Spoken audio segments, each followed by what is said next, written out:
ہم یہ دیکھیں گے کہ ان مضامین کی ہماری زندگی میں کیا اہمیت ہے اور ان مضامین کی کیا تفسیر اور تشریح ہے۔ آئیے سب سے پہلے اس آیت مبارکہ کی تلاوت اور ترجمہ سنتے ہیں۔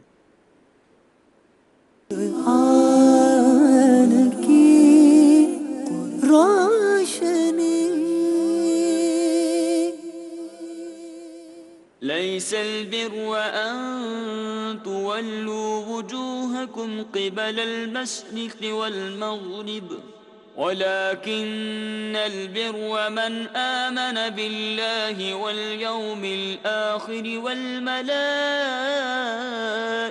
والكتاب والنبيين وآتى المال على حبه ذوي القربى واليتامى والمساكين وابن السبيل والسائلين وفي الرقاب وأقام الصلاة وآتى الزكاة والموفون بعهدهم إذا عاهدوا والصابرين في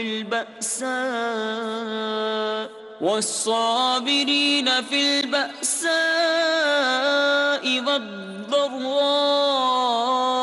وحين البأس أولئك الذين صدقوا وأولئك هم المتقون۔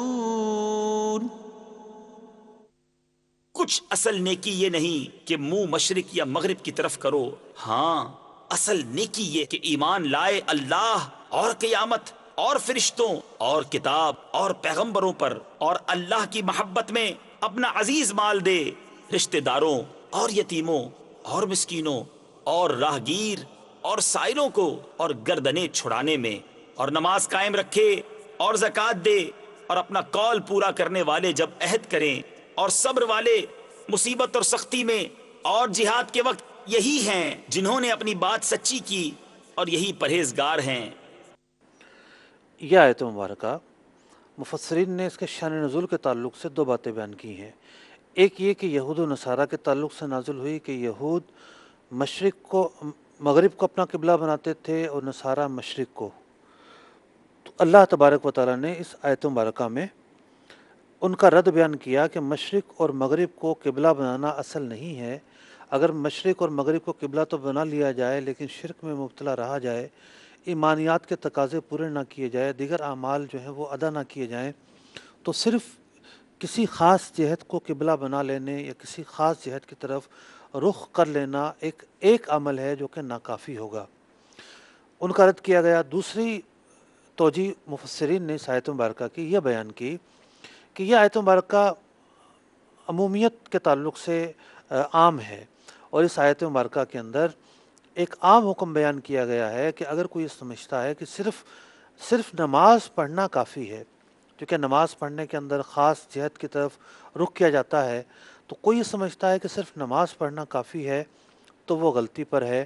اللہ تبارک و تعالیٰ نے اس آیت مبارکہ کے اندر مرکزی طور پر 6 اہم مضامین بیان فرمائے کہ مسلمان بننے، مسلمان رہنے اور کامل مسلمان بننے کے لیے ان 6 چیزوں پر عمل ضروری ہے۔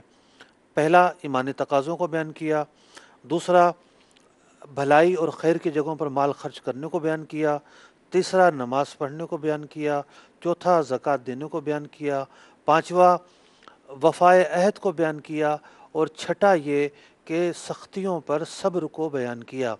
تو مرکزی طور پر یہ 6 مضامین اس آیت مبارکہ میں بیان کیے گئے، اور یہ بیان کیا گیا کہ ان تمام کی تمام باتوں پر عمل کرنے والا ہی مسلمان ہے۔ یعنی ایمان کے بعد پھر اور اعمال ہیں، ایمان نہیں ہوگا تو باقی اعمال اگرچہ کہ کرتا رہے مسلمان نہیں کہلائے گا۔ تو مسلمان ہونے کے لیے ایمانیات ضروری ہے، اور پھر اس کے بعد جو بقایا اعمال ہیں ان کی ادائیگی بھی ضروری ہے، یا پھر یہ کہ ان کی ادائیگی کی تاکید برقرار رہے گی۔ آج اس آیت مبارکہ کے تحت کن عنوانات پر گفتگو ہوگی، خلاصہ میں نے بیان کر دیا۔ آئیے سلائیڈ کی صورت میں بھی دیکھ لیتے ہیں کہ وہ کون سے اعمال ہیں۔ قرآن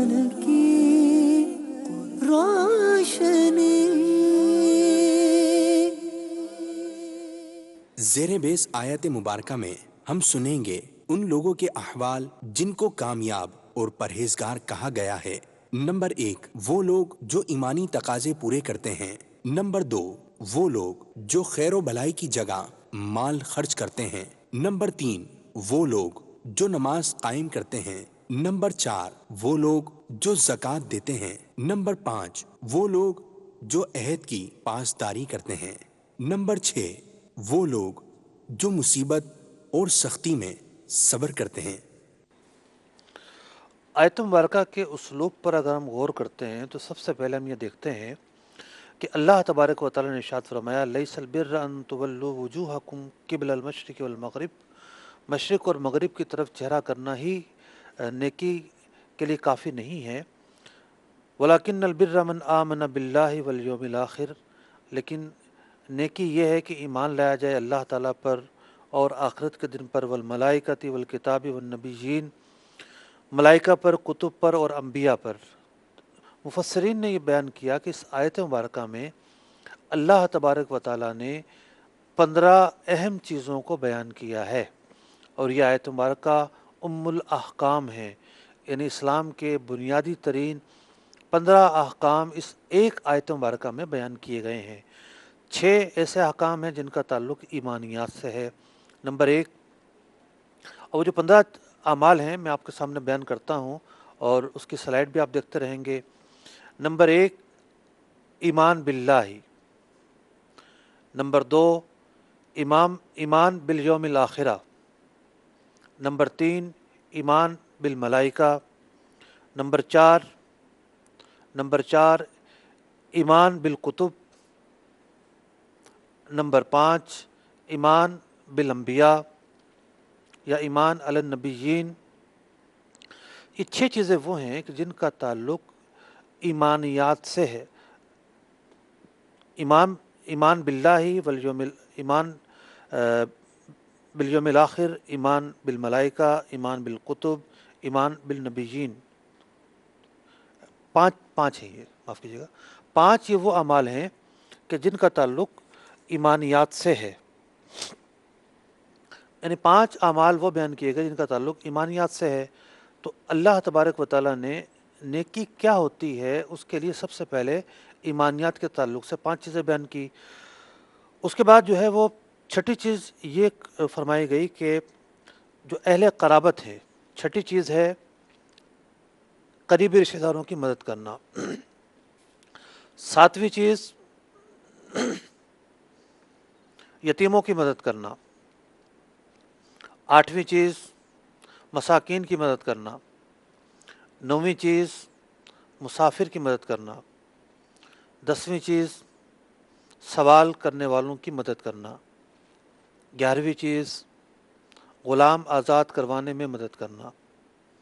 12ویں چیز نماز قائم کرنا۔ 13ویں چیز زکوٰۃ دینا۔ 14ویں چیز عہد پورا کرنا۔ 15ویں چیز سختیوں پر صبر کرنا۔ یہ 15 جو مضامین ہیں اللہ تبارک و تعالیٰ نے اس ایک آیت مبارکہ میں بیان کیے اور فرمایا نیکی کے تو اصل میں یہ کام ہیں، بر اسے کہتے ہیں۔ تو بر کی توضیح کے طور پر اللہ تبارک و تعالیٰ نے بر کے تحت ان اعمال کو بیان کیا۔ بر کیا ہوتا ہے؟ بر کسے کہتے ہیں؟ مفسرین نے بیان کیا کہ لفظ بر ایک بہت ہی وسعت رکھنے والا لفظ ہے، ایک ایسا لفظ ہے جو عبادات، طاعات اور اعمال خیر تینوں قسم کے اعمال کو شامل ہے۔ عبادات ایک خاص حیت اور ایک خاص طریقہ کار پر مشتمل اعمال کا نام ہے، جس میں غایت تزلزل پر جا کر اللہ تبارک و تعالیٰ کی تعظیم کی جاتی ہے، یعنی بندہ اپنے آپ کو جو اعلیٰ سے اعلیٰ درجہ ہے عاجزی کا، انکساری کا، تزلزل کا، اس پر جا کر اللہ تبارک و تعالیٰ کی تعظیم کرتا ہے، جیسے نماز پڑھنا، خانہ کعبہ کا طواف کرنا، عرفات میں جمع ہونا۔ یہ وہ چیزیں ہیں جن کا تعلق عبادات سے ہے، اذکار ہوئے، اذان ہو گئی، کلمہ شریف ہو گیا، یہ وہ چیزیں ہیں جو عبادات ہیں، عبادات محضہ ہیں۔ دوسرے قسم کے وہ اعمال ہیں جن کو طاعات کہتے ہیں، یعنی اللہ تبارک و تعالیٰ نے جن کاموں کے کرنے کا حکم دیا ان پر عمل کرنا، جن سے روکا ان سے باز رہنا، یہ طاعت کہلاتے ہیں۔ مثال کے طور پر والدین کے ساتھ حسن سلوک کرنا، اچھے اخلاق سے پیش آنا، غربا کی فقراء کی مدد کرنا، چیریٹی کے کام کرنا، یہ ساری چیزیں جو ہے وہ طاعت میں داخل ہیں۔ لیکن طاعت کے بھی دو حصے ہوتے ہیں۔ ایک حصہ یہ ہے کہ جس کا تعلق مالی امور سے ہو۔ اگر اس کا تعلق مالی امور سے ہوگا تو ایسے اعمال کو اعمال خیر یا چیریٹی کے کام کہا جائے گا، ورنہ چیریٹی کے کام اور جو اعمال بر ہیں، اعمال خیر ہیں، وہ بھی طاعت ہی ہیں۔ تو علماء نے یہ بیان کیا کہ لفظ بر ایک ایسا جامع لفظ ہے جو عبادات، طاعات، اعمال خیر، تمام کے تمام اعمال کو شامل ہے۔ اور اللہ تبارک و تعالیٰ نے ایک موقع پر ارشاد فرمایا، ان الابرار لفی نعیم، بر نیکی سے نکلا ہے، اور بر کرنے والے ابرار نیک لوگوں کو کہتے ہیں، یعنی جمع ہے بہت سارے نیک لوگ۔ جو نیک لوگ ہوں گے وہ جنت میں ہوں گے۔ تو اللہ تبارک و تعالیٰ نے یہاں پر نیک اعمال کرنے والوں کا تذکرہ فرمایا۔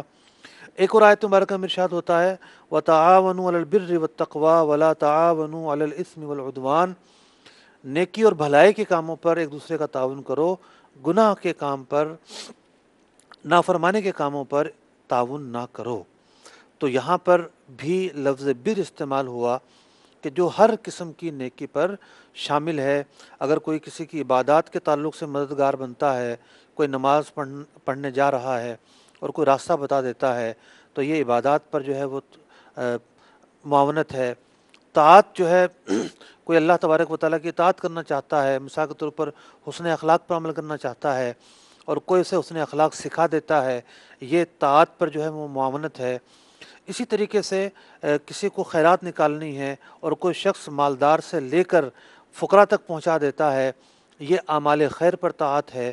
تو لفظ بر کا جو تعلق ہے وہ تمام تر نیکیوں پر ہوتا ہے، اور تمام تر نیکیوں پر لفظ بر صادق آتا ہے۔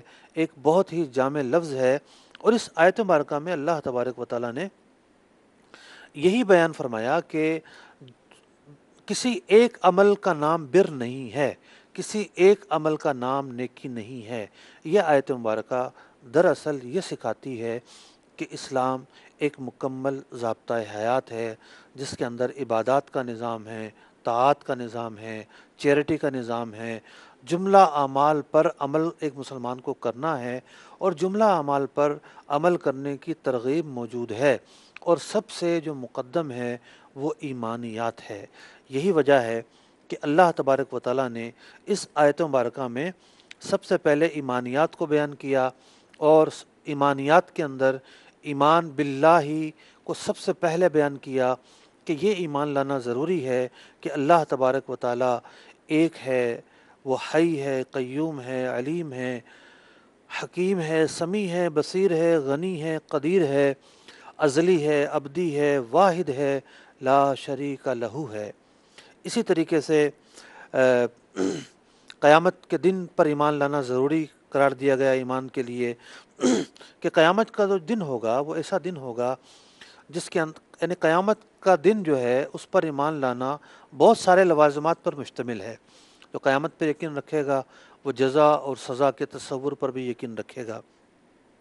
قیامت کا جو یقین رکھنا ہے یہ شفاعت اور جو میزان ہے اور جو پل صراط ہے اور جتنے بھی احوال قیامت ہوں گے ان تمام تر چیزوں کو بھی شامل ہے۔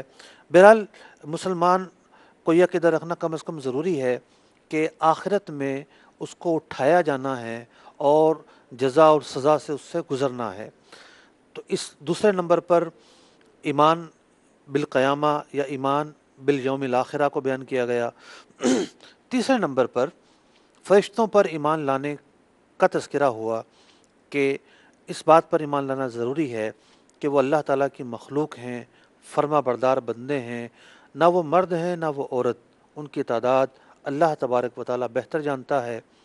ان میں سے 4 مقرب ہیں جبریل، میکائیل، اسرافیل، عزرائیل علیہم السلام۔ چوتھی چیز جو بیان ہوئی وہ یہ بیان ہوئی کہ جو کتب الہیہ ہیں، کتب سابقہ ہوں، ان پر اس اعتبار سے ایمان لایا جائے کہ اللہ تبارک و تعالیٰ نے وہ نازل کی ہیں، اور جو آخری کتاب ہے قرآن مجید، فقان حمید، اس پر ایمان لانا کہ یہ نبی اکرم علیہ الصلوۃ والسلام پر نازل کی گئی ہے، یہ حق ہے، اس میں بیان کردہ احکام حق ہیں، یہ ایمان لانا ایمان بالکتاب کہلائے گا۔ پانچویں جو چیز ہے انبیاء پر ایمان لانا، اللہ تبارک و تعالیٰ نے جتنے بھی انبیاء اور رسول بھیجے تمام کے تمام حق ہیں، اور سب سے آخر میں حضرت محمد مصطفیٰ صلی اللہ علیہ وسلم کو آخری نبی کے طور پر اللہ تبارک و تعالیٰ نے مبعوث کیا۔ یہ ایمان لانا ایمان کے لیے ایک اہم کڑی اور اہم جز ہے۔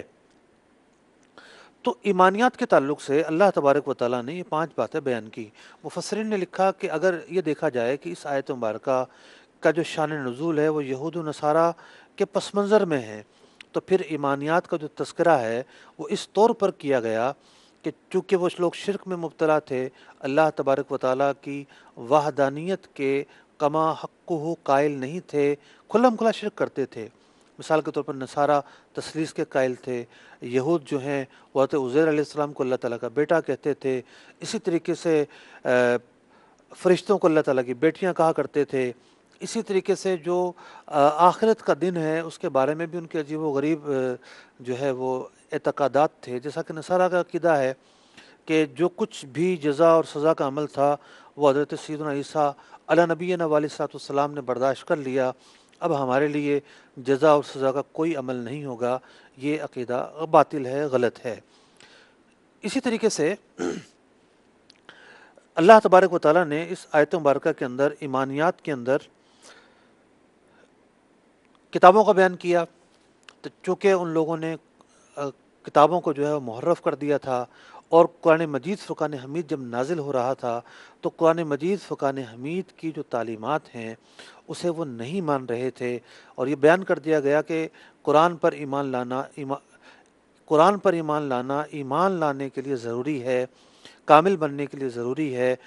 قرآن پر ایمان لائے بغیر صاحب ایمان ہونے کا دعویٰ درست ہی نہیں ہے۔ انبیاء پر ایمان کا تذکرہ کیا گیا اس لیے کہ انہوں نے اپنے اپنے دور کے اندر انبیاء کو معاذ اللہ شہید کیا، اور ان کی اقدار کی پامالی کی، ان کی بارگاہ میں اہانت کی، اور خود نبی اکرم علیہ الصلوۃ والسلام جب تشریف لائے تو بسبب عناد کے ان لوگوں نے آپ کو تسلیم نہیں کیا اور آپ کو نبی برحق نہیں جانا۔ تو یہ بیان کر دیا گیا کہ تم لوگ نیکی اور بر کے دعوے کرتے ہو اور مشرق اور مغرب کے معاملے میں جھگڑے کا شکار، مطلب تنازع کا شکار ہو۔ ایک کہتا ہے کہ جناب ہم حق پر ہیں، دوسرا کہتا ہے ہم حق پر ہیں، ایک کہتا ہے کہ جناب مشرق کی طرف رخ کر لینا کافی ہے، دوسرا گروہ یہ کہتا ہے کہ مغرب کی طرف رخ کر لینا کافی ہے۔ حقیقت حال یہ ہے کہ سب سے پہلے تو ایمانیات کا درجہ ہے، مشرق اور مغرب کی طرف کتنا ہی منہ کرتے رہو، لیکن جو ایمانیات کے تقاضے ہیں اگر وہ پورے نہیں کریں گے تو یہ رخ کرنا کسی کام نہیں آئے گا۔ اگلے حصے میں اللہ تبارک و تعالیٰ نے ان اعمال کو بیان کیا جسے چیریٹی والے اعمال کہتے ہیں، یا جنہیں خیر و بھلائی والے اعمال کہتے ہیں۔ آئیے دوسرے موضوع کی طرف چلتے ہیں۔ وہ اعمال جو وہ لوگ جو خیر و بھلائی کی جگہ مال خرچ کرتے ہیں۔ چونکہ دین اسلام ایک مکمل ضابطہ حیات ہے، دین اسلام کی جو تعلیمات ہیں اس کے اندر معاشرے کی بڑی اہمیت ہے، عبادات کی بھی اہمیت ہے، معاشرے کی بھی اہمیت ہے۔ اس کے برخلاف جیسا کہ جو دین نصارہ تھا اس کے اندر رہبانیت تھی، ترک دنیا کو فضیلت حاصل تھی، لیکن دین اسلام کے اندر رہبانیت نہیں ہے، ترک دنیا نہیں ہے، بلکہ جو معاشرت ہے اس کو فضیلت حاصل ہے۔ تو جب بھی کوئی معاشرہ ہوتا ہے ہر معاشرے کی ضرورتیں ہوتی ہیں، شریعت مطہرہ نے معاشرے کی ضرورتوں کا لحاظ رکھا ہے، اور یہی وجہ ہے کہ اللہ تبارک و تعالیٰ نے اس آیت مبارکہ میں ایمانیات کے بعد جس چیز کو بیان کیا وہ یہ بیان کیا وَآتَ الْمَالَ عَلَى حُبِّهِ ذَوِي الْقُرْبَى وَالْيَتَامَى وَالْمَسَاكِينَ وَابْنَ السَّبِيلِ وَالسَّائِلِينَ وَفِي الرِّقَابِ، والسائلين وفي الرقاب، والسائلين وفي الرقاب، والسائلين وفي الرقاب، والسائلين وفي الرقاب، والسائلين وفي الرقاب، والسائلين وفي الرقاب، والسائلين وفي الرقاب، کہ ایک مسلمان کے لیے لازم ہے کہ وہ اپنا مال جس سے وہ محبت کرتا ہے، جسے وہ اپنی ضرورت کی چیز سمجھتا ہے، جس کی طرف اس کی اپنی احتیاج ہے، اس کے اپنے 100 امور ہو سکتے ہیں اس مال کے تعلق سے، تو یہ اندازہ لگایا جا سکتا ہے کہ مال کی احتیاجی، مال کی محبت، مال کے اپنے آپ سے چلے جانے پر تعسف اور غم زدہ ہونا، یہ وہ عوامل ہیں جو مال کی پسندیدگی پر دلالت کرتے ہیں۔ تو اللہ تبارک و تعالیٰ نے ارشاد فرمایا کہ باوجود یہ کہ یہ مال تمہیں پسند ہے، اب اگر تم اللہ تبارک و تعالیٰ کی کے بتائے ہوئے راستے پر مال خرچ کرو گے، بتائے ہوئے جو طریقے ہیں ان پر مال خرچ کرو گے، تو یہ تمہاری بھلائی کے لیے ایک عظیم کام ہوگا اور تم پرہیزگار کہلاؤ گے۔ یہی وجہ ہے کہ آخر میں یہ فرمایا گیا اولئک الذین صدقوا، ان اعمال پر جس نے عمل کیا وہ سچے ہیں، واولئک هم المتقون، اور یہی لوگ پرہیزگار لوگ ہیں۔ تو سب سے پہلے یہ بیان ہوا کہ اہل قرابت پر مال خرچ کیا جائے، یعنی جو وہ رشتہ دار جو ذوی الارحام ہیں، قریبی ہیں، ان پر مال خرچ کیا جائے۔ اور حدیث پاک میں ارشاد ہوتا ہے کہ رشتہ دار کو صدقہ کرنے میں 2 ثواب ہیں، ایک صدقے کا ثواب اور دوسرا صلہ رحمی کا ثواب۔ دوسرے نمبر پر یتامہ پر مال خرچ کرنے کے تعلق سے ترغیب دی گئی۔ حدیث مبارکہ میں ارشاد ہوا کہ نبی اکرم علیہ الصلوۃ والسلام نے ارشاد فرمایا جو شخص یتیم کی کفالت کرے اور وہ کفالت کرے، میں اور وہ کفالت کرنے والا دونوں اس طرح جنت میں ہوں گے۔ نبی اکرم علیہ الصلوۃ والسلام نے اپنی شہادت کی انگلی اور بیچ والی انگلی کو ملا کر کہا کہ جس طرح ان کے درمیان بہت کم فاصلہ ہے، بلکہ ملے ہوئے ہیں، تو یتیم کی کفالت کرنے والا، فرمایا میں اور وہ اس طرح جنت میں ہوں گے۔ تو یتیم کہتے ہیں اس نابالغ کو جس کے باپ کا انتقال ہو جائے اور وہ حالت نابالغی میں ہو۔ جب بالغ ہو جائے گا تو یتیم کا اطلاق اس پر نہیں ہوگا، اگر وہ محتاج ہے تو بہرحال وہ جو اور اصناف بیان کیے جا رہے ہیں ان اصناف کے اندر اس کا ذکر اور تذکرہ موجود ہے۔ تو یتیم کی جو خبر گیری کرنا ہے وہ ایک بہت ہی محمود اور پسندیدہ عمل ہے۔ خود نبی اکرم علیہ الصلوۃ والسلام نے نہ صرف یہ کہ یتیم کی مالی مدد کرنے کے تعلق سے ترغیبات ارشاد فرمائی، بلکہ یتیم کے سر پر ہاتھ تک پھیرنے کی فضیلت احادیث مبارکہ میں موجود ہے۔ اس کے بعد تذکرہ ہوا مسکین کا، مسکین کی مدد کرنا۔ نبی اکرم علیہ الصلوۃ والسلام نے ارشاد فرمایا کہ جو شخص ایک لقمہ روٹی اور ایک مٹھی جو کھجورے ہیں یا اس کی مثل کوئی چیز لے کر مسکین کو نفع پہنچائے، اس کی وجہ سے اللہ تبارک و تعالی 3 افراد کو جنت میں داخل فرماتا ہے۔ ایک وہ صاحب خانہ جس نے حکم دیا، یا دوسرے الفاظ میں کہیے کہ جس کا وہ مال تھا، دوسرا اس کی زوجہ جس نے یہ سب چیزیں تیار کی، تیسرا اس کا خادم جو یہ چیزیں لے کر اس مسکین تک پہنچا، اس کی خبر گیری کی۔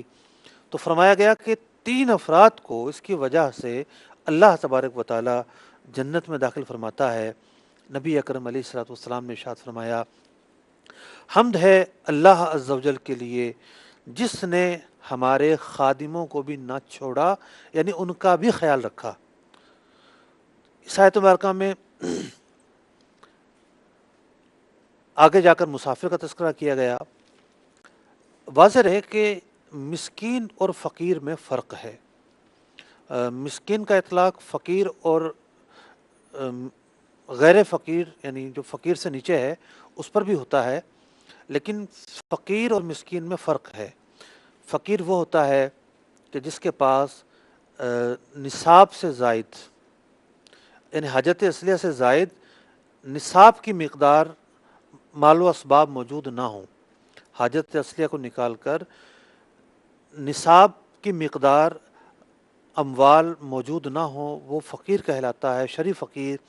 مسکین وہ ہوتا ہے جس کے پاس ایک وقت کا کھانا تو ہے، اگلے وقت کا کھانا موجود نہیں ہے، تن پر جو کپڑے ہیں اس کے علاوہ کپڑے موجود نہیں ہیں، تو مسکین کا بطور خاص یہاں پر ذکر کیا گیا، لیکن جو صدقے کی فضیلت ہے اس کے اندر فقیر اور مسکین دونوں ہی آتے ہیں۔ اگلا تذکرہ کیا گیا مسافر۔ ابن سبیل کہتے ہیں مسافر کو مفسرین نے بیان کیا کہ اس سے مراد یا تو مسافر ہے یا پھر مہمان ہے جو کسی کے پاس آتا ہے تو اس کی خبر گیری کرنا، اس کے ساتھ حسن سلوک سے پیش آنا، اس کو جو ہے وہ کھانا فراہم کرنا، یہ بھی ایک اہم معاملہ ہے۔ اس کے بعد کہا گیا کہ جو لوگ جو سائلین ہیں، جو محتاج لوگ ہیں، آ کر سوال کرتے ہیں۔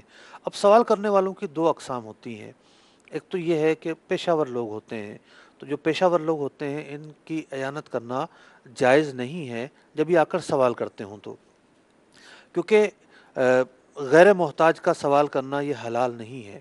ایک شخص مسکین ہے، اس کا سوال کرنا حلال ہے۔ اب اگر کوئی شخص جو ہے وہ مسکین نہ اور سوال کرے اور اس پر کوئی اس کی مدد کرے تو یہ گناہ کے کام پر معاملت ہوگی۔ لیکن جو لوگ اپنی جائز حاجتیں بیان کرتے ہوں اور وہ واقعتاً محتاج ہوں تو بہرحال ان کی مدد کی جائے گی۔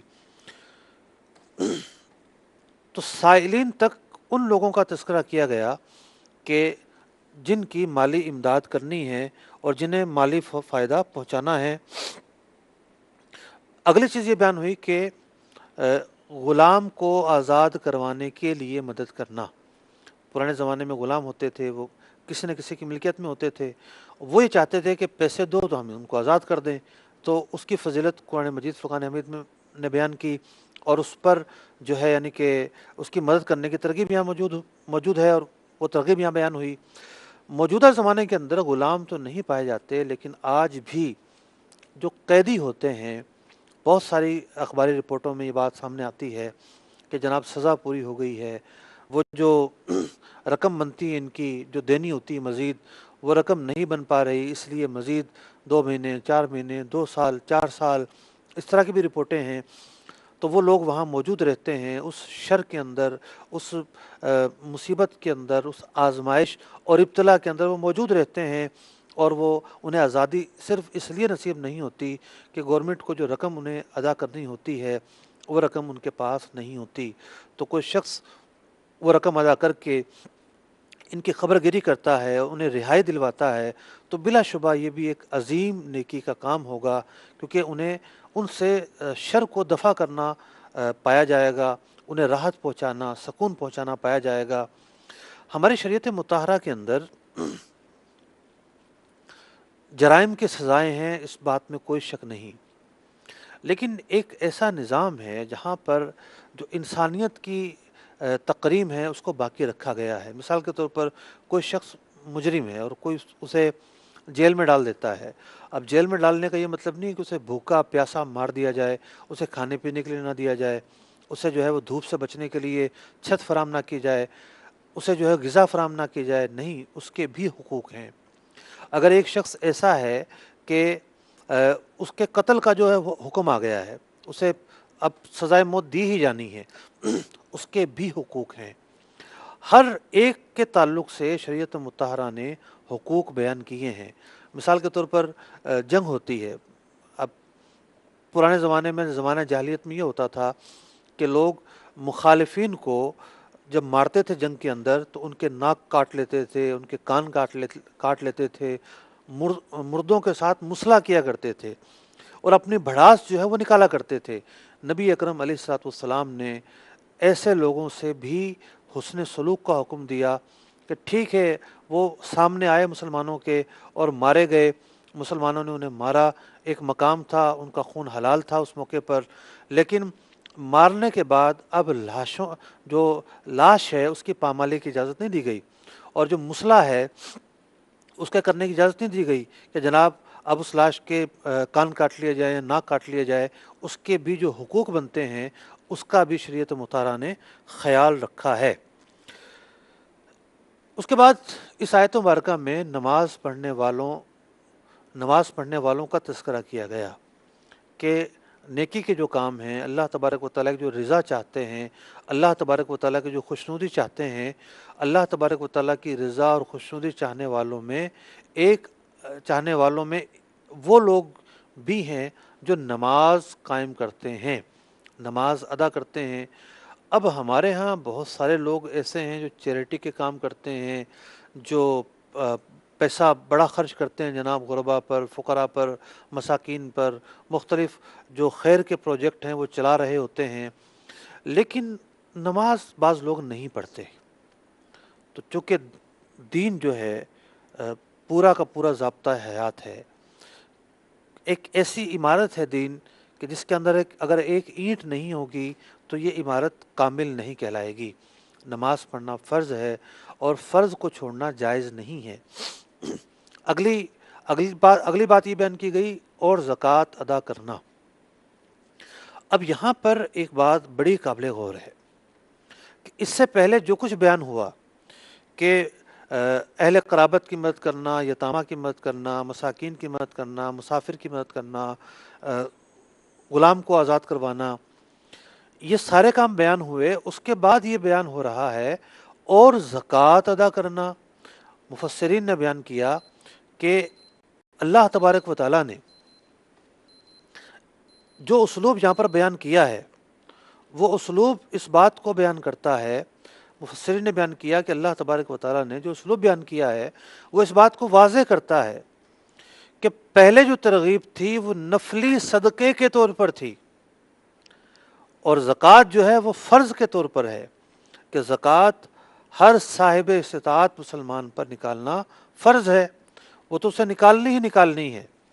لیکن اس سے پہلے جو ترغیب بیان کی گئی کہ اپنے قریبی رشتہ داروں کا خیال رکھنا ہے، یتامہ کا خیال رکھنا ہے، اور دیگر جو لوگ بیان ہوئے ان کا خیال رکھنا ہے، وہاں مراد تھا کہ نفلی عطیات کے طور پر، نفلی صدقے کے طور پر ان لوگوں کی مدد کرنی ہے۔ اب یہاں بھی کچھ لوگ ہوتے ہیں کہ جو زکوٰۃ تو نکالتے ہیں، اور ہمارے معاشرے کے اندر یقینی طور پر زکوٰۃ نکالنے والوں کی بھی کمی ہے۔ سب مسلمان ایسے نہیں ہیں کہ جو زکوٰۃ نکالتے ہوں، یعنی استطاعت پائی جاتی ہے، زکوٰۃ فرض ہے، پھر بھی زکوٰۃ نہیں نکالتے۔ بڑی ہی سخت وعیدیں بیان ہوئی ہیں ان لوگوں کے اوپر کہ جو زکوٰۃ فرض ہونے کے باوجود زکوٰۃ نہیں نکالتے۔ اب دوسری کیٹیگری وہ ہے کہ جو زکوٰۃ تو نکالتے ہیں، ان سے پوچھا جائے، انہیں ترغیب دلائی جائے کہ بھئی فلاں فلاں موقع ہے، اپنا مال ذرا خرچ کیجئے، اور یہ مال خرچ کرنا یقیناً ایک ایسا موقع ہے کہ جو بڑی ہی اچھی بات ہے اور بڑا اچھا محل ہے۔ وہ کہتے ہیں بھئی صاف پیسہ نہیں ہے ہمارے پاس، زکوٰۃ کا ہے تو ہم دے دیتے ہیں۔ صرف زکوٰۃ ہی کی ترغیب نہیں ہے، زکوٰۃ تو فرض ہے، وہ تو نکالنا ہی نکالنا ہے، لیکن شریعت مطہرہ نے زکوٰۃ کے ساتھ ساتھ نفلی صدقے کی بھی ترغیب بیان کی ہے۔ ایک حدیث مبارکہ میں ہے کہ نبی اکرم علیہ السلام نے ایک موقع پر نفلی صدقے کی ترغیب دلائی، نفل صدقے کی ترغیب دلا کر یہ آیت مبارکہ تلاوت کی کہ، اور جس کا مطلب کہ مفہوم اور خلاصہ یہ ہے کہ نبی اکرم علیہ السلام نے اس بات کو بیان کیا کہ زکوٰۃ ایک ایسی عبادت ہے جو فرض ہے، اس کے ساتھ ساتھ ایک مسلمان کو نفلی صدقہ بھی نکالنا ہے۔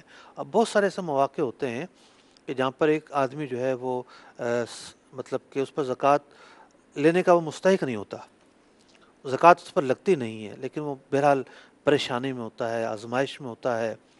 اب لوگ کیا کرتے ہیں کہ جی ہیلے کرواتے ہیں کہ جی اس پر زکوٰۃ تو لگے گی نہیں، اچھا آپ ایسا کرتے ہیں ہیلا کر لیتے ہیں اور پھر اس کو دے دیتے ہیں، اس کی مدد ہو جائے گی۔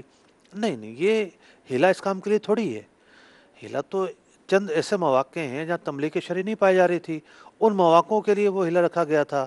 یہاں پر یہ آدمی محتاج ہے، آپ کا رشتہ دار ہے، اس کے ہاں شادی ہے، اس کے ہاں کوئی پریشانی ہے، زکوٰۃ کا مستحق نہیں ہے، تو آپ کے جو پاکیزہ اموال ہیں وہ خرچ کیجیے۔ آپ جس طرح زکوٰۃ نکالنے سے مال بڑھتا ہے، اسی طریقے سے جو نفلی صدقہ ہے وہ نکالنے سے بھی مال بڑھتا ہے اور مال میں اضافہ ہوتا ہے۔ اگلی بات یہ بیان کی گئی اور وہ لوگ جو عہد کو پورا کرتے ہیں، عہد کو پورا کرنا، علماء نے بیان کیا کہ عہد سے مراد یہاں پر وہ عہد بھی ہے جو بندہ اللہ تعالیٰ کے ساتھ کرتا ہے۔ آپ کہیں گے کہ بندہ اللہ تعالیٰ کے ساتھ کب عہد کرتا ہے جناب؟ جی ہاں، کرتا ہے۔ جب ہم توبہ اور استغفار کرتے ہیں تو توبہ اور استغفار کی ایک بنیادی شرط یہ ہے کہ بندہ آئندہ وہ گناہ نہ کرنے کا عہد کرے۔ تو وہ لوگ جو اپنے اس عہد پر پورا اترتے ہیں جو اللہ تعالیٰ سے انہوں نے کیا ہوتا ہے، جب کوئی غلطی ہو جاتی ہے، توبہ کی توفیق ملتی ہے، توبہ کرتے ہیں، نادم و شرمندہ ہوتے ہیں اور آئندہ وہ گناہ نہ کرنے کا عہد کرتے ہیں، تو والموفون بعہدہم میں وہ لوگ بھی داخل ہیں۔ دوسرے وہ لوگ ہیں کہ جو لوگوں کے ساتھ معاہدے کرتے ہیں، لوگوں کے ساتھ جو ہے لین دین کے اندر مختلف قسم کے معاہدے ہوتے ہیں، عہد ہوتے ہیں، وعدے ہوتے ہیں، تو وہ لوگ بھی اس میں شامل ہیں کہ جو لوگوں کے ساتھ لین دین کرتے ہوئے معاہدوں کی پاسداری کرتے ہیں۔ دیکھیے، اسلام کا ایک مکمل ضابطہ حیات ہونا، اگر اس چیز پر عمل کر لیا جائے تو ہمارے جتنے بھی لین دین کے، معیشت کے، تجارت کے، نوکری کے جو مسائل ہیں، نوکری کے اندر بھی تو ایک ایگریمنٹ ہوتا ہے کہ جناب میں اس طریقے سے یہ کام کروں گا۔ عہد کی جو پاسداری ہے وہ ہمارے تمام لین دین کو بھی شامل ہے، معاشرتی معاملات کو شامل ہیں۔ علماء نے بیان کیا کہ تیسری قسم کا عہد وہ ہوتا ہے کہ جو ایک مرید بیعت کے وقت اپنے پیر سے کرتا ہے، وہ عہد بھی یہاں مراد لیا جا سکتا ہے اور اس کے مراد لینے میں کوئی قباحت نہیں ہے۔ تو ایک جو مرید ہے وہ اپنے پیر سے کیا عہد کرتا ہے؟ وہ یہی عہد کرتا ہے کہ میں شریعت پر عمل کروں گا، اللہ اور اس کے رسول کی اطاعت کروں گا۔ اس کے عہد میں یہی بات شامل ہوتی ہے۔ مرید جو ہے، پیر جو ہے، یعنی پیر کامل جو ہے، وہ نائب رسول ہو کر شریعت مطہرہ پر چلنے کا عہد لیتا ہے اور شریعت مطہرہ کی تعلیمات کو عام کرتا ہے اور ایک مربی کے طور پر وہ تزکیہ نفوس کرتا ہے۔ اگلی بات یہ بیان کی گئی، اور وہ لوگ جو مصیبت اور سختی میں صبر کرتے ہیں، یہاں فرمایا گیا وہ صابرین فی البأساء، اور وہ لوگ جو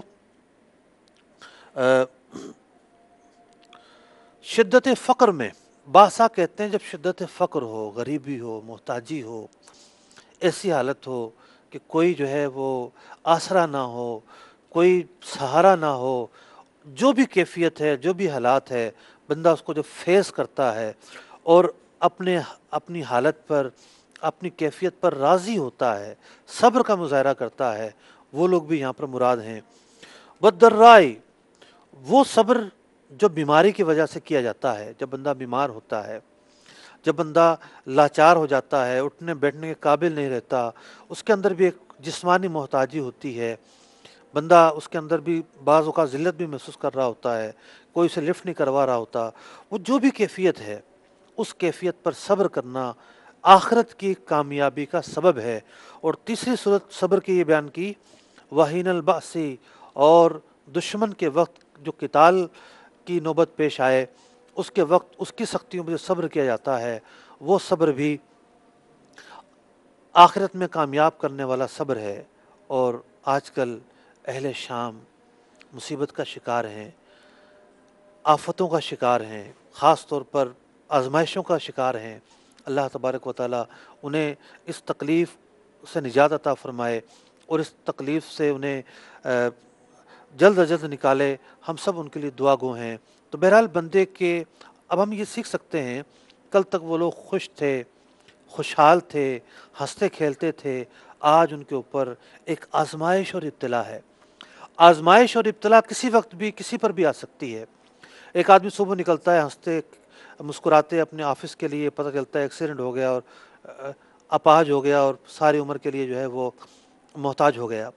تو آزمائش اور آفات اور حوادثات جو ہیں، ہم ان سے پناہ مانگتے ہیں، اللہ تبارک و تعالیٰ کی بارگاہ میں دعا کرتے ہیں، اللہ تعالیٰ ہمیں ان سے محفوظ فرمائے۔ لیکن زندگی میں کچھ بھی ہو سکتا ہے۔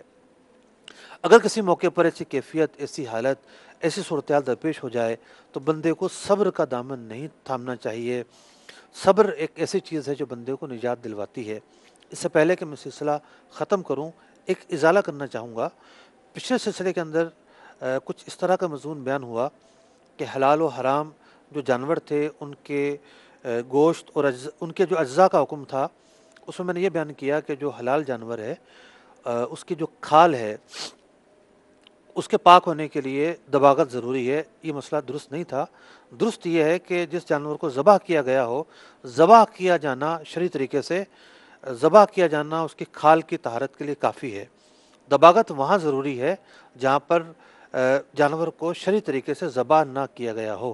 اس مسئلے کو نوٹ فرما لیں، خاص طور پر وہ حضرات جنہوں نے پچھلا سلسلہ دیکھا تھا۔ اللہ تبارک و تعالیٰ سے دعا ہے ہم نے جو کچھ آج بیان کیا اس پر عمل کرنے کی توفیق عطا فرمائے۔ آمین بجاہ النبی الامین صلی اللہ تعالیٰ علیہ وسلم۔